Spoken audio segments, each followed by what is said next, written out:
dominant narrative of public education in America is to prepare children to go to college. Okay. Schools exist to get your child into college. Right. That's not a worthy goal, because college doesn't guarantee opportunity. That's right. It doesn't even guarantee a job. Right. We have to do better than that. Right. College is sending people into debt, Right. lifelong poverty, Right. in the form of student loans. Right. We have to prepare our children not for college, but for economic self-development, because the top 1% richest people in America never went to college. Not only did they not go to college, most of them live off of unearned income. Right. So while we're slaving, they're sleeping, making more money in their sleep than we do on the job. It's not that black people don't support other black people. We are not used to being responsible for building our own institutions. Are you following me? If I was opening up a nightclub, some sort of a basketball league, I would have the support.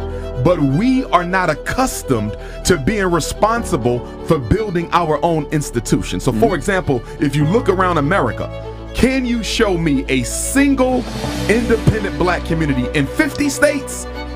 50 states, you can't show me one black community where we own the hospital, the bank, the school, and the supermarket. So those are the 4 essential institutions of an independent community. You don't have those 4 in any black town anywhere in the United States, and we are a $2 trillion people. How do you explain that? Place in black America you can go and find the 4 essential institutions needed for a community: bank, school, supermarket, hospital. And you know why that's ironic?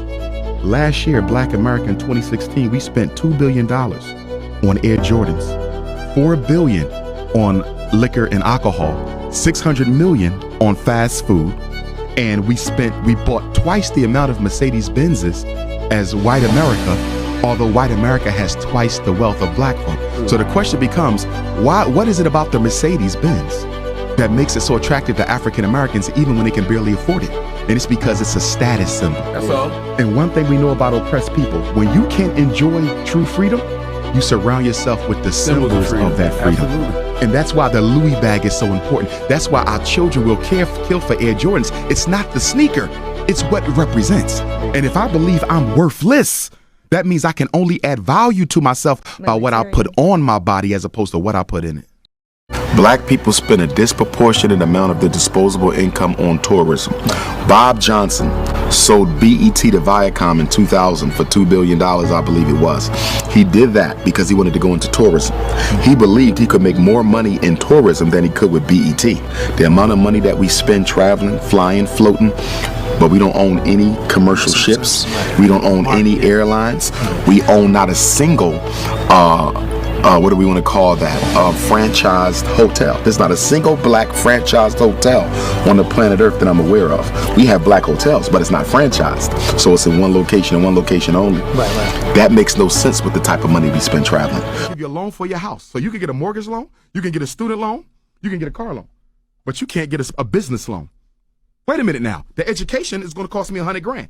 The car is going to be about $70,000. The house is going to be $250,000. Why do you approve that, but you don't approve the business loan, which is probably for half the amount? Because if I finance your empowerment, that disrupts my system of extermination and genocide. You cannot kill a people who you are financially empowering. So we are kept without access to wealth. That's why the hood is full of mom and pop stores. That's why the hood is full of struggling businesses. Black folks still struggling. And then people look at us and say, you know why you're struggling? Because you're lazy. The Chinese guy over here been here 5 years. The East Indian been here 10 years. The Arab only been here 8 years.